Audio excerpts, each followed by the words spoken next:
In your final interactions with him, or even your interactions while he was Prime Minister, any particular incident that you'd like to share with us that shows us, the kind of demeanor, the kind of behavior that you were just describing a short while earlier?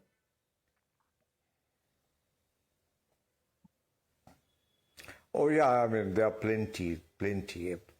But and I remember a lot.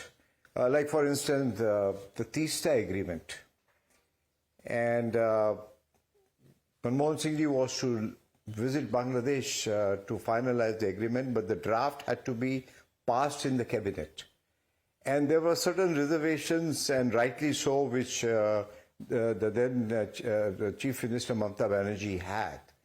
And I tried to explain that these are the reservations. So there was a lot of heated discussions, and he felt that I don't have to visit Bangladesh. I said, by all means you do. And at the end of the day, I could convince him. And in spite of the heated exchange of words, Pranab Mukherjee was also there, and he also said, what nonsense, this agreement is international and it is national and it has to go through. I said, everything is fine, but do understand the point of view of West Bengal, which was very important. And now, looking at the hindsight, it was a good idea that the way it happened. So, after the end of the meeting, Manmohan Singh ji told Dinesh, I'm sorry if I raised my voice. I'm sorry if Pranab had raised his voice. But we will go by whatever is in the interest of the country, and of course West Bengal is a huge part, and I will see to it that I'll talk to Mamata Banerjee. And that's how he was very accommodative. And that was a very crucial meeting, very crucial meeting. So then, ultimately Mamata Banerjee was spoken to, and the rest is history. Right. Mr. Chandrasekhar, do you recall, in terms of his lasting legacy, many aspects? Of course, economics was his forte. He was a finance minister much before he became prime minister, is credited with the reforms. But also, as far as diplomacy, the civil, your nuclear deal is one aspect that is spoken about. His social sector reforms are another aspect. Which, according to you, was the legacy of Dr. Manmohan Singh that has perhaps left the most lasting impact in your view? It is very difficult to say what precisely is the one legacy that he left. But I would say that he changed the course of Indian history. I mean, the 1991 reforms completely changed India, didn't it? In the sense that we were going all the time in a particular direction, totally unwilling to look at any other direction. In 1991, with a minority government, he and his chief prime minister, they come forward with a slew of reforms that transformed India. And from that set of reforms, India has never deviated.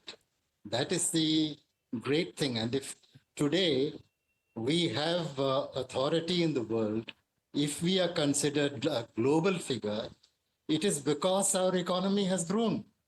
I mean, I recall in the past, in the 80s or 90s, when I used to go abroad, there was hardly any mention of India. India was considered a third world country. Today, are we like that?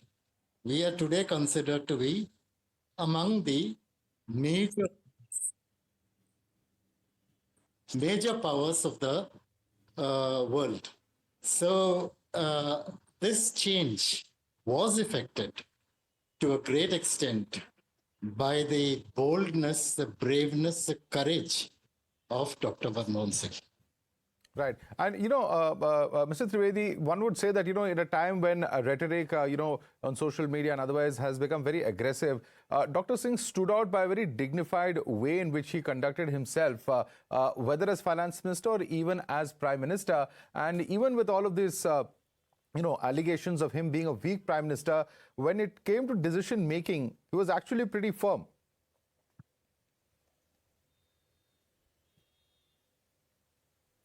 Absolutely, I've seen that. And, in many instances, for instance, when it came to the nuclear deal, I mean, not the the allies, but even within the government, there were a lot of differences. But you see, he had the conviction.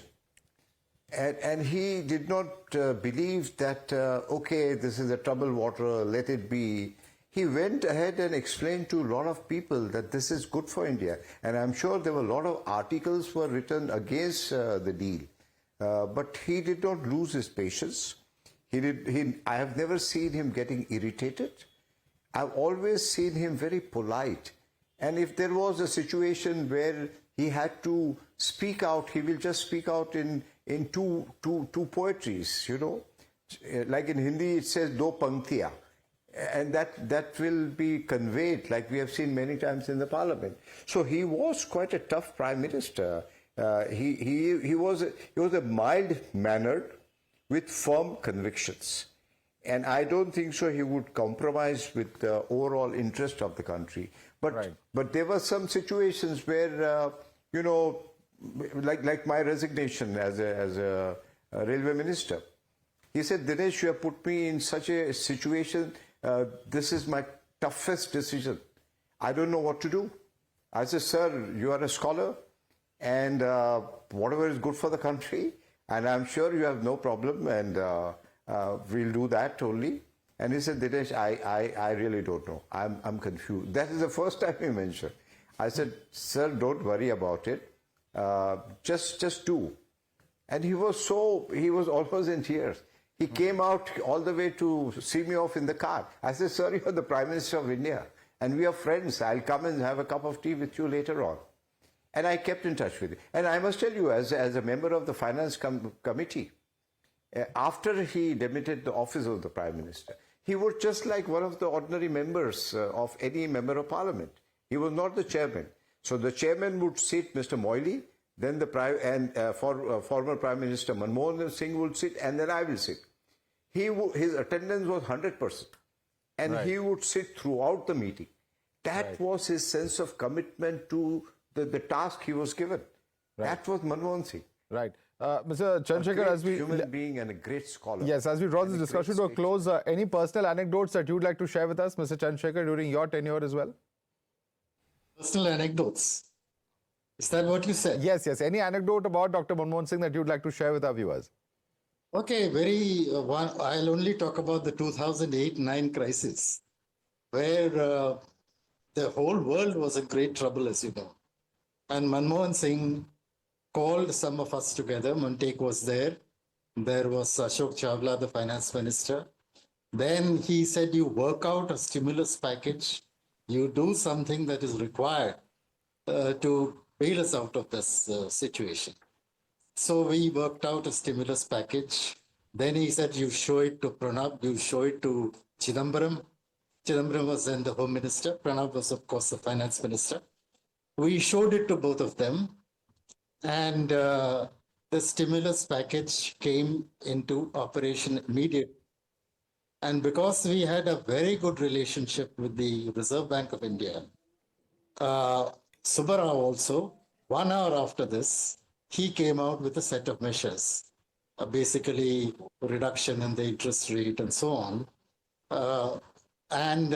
Probably India was the only country which got out of the, what is it called? I think it's called the Great Recession. The Great Recession. They got out of it without too much difficulty. And that was appreciated all over the world. Right. The global financial crisis of 2008, how India averted it. You just heard the inside story there from KM Chandrashekhar, the former cabinet secretary. Thank you so much, Mr. Chandrashekhar, as well as Mr. Dinesh Trivedi for joining us this evening. We're slipping into a quick break for now.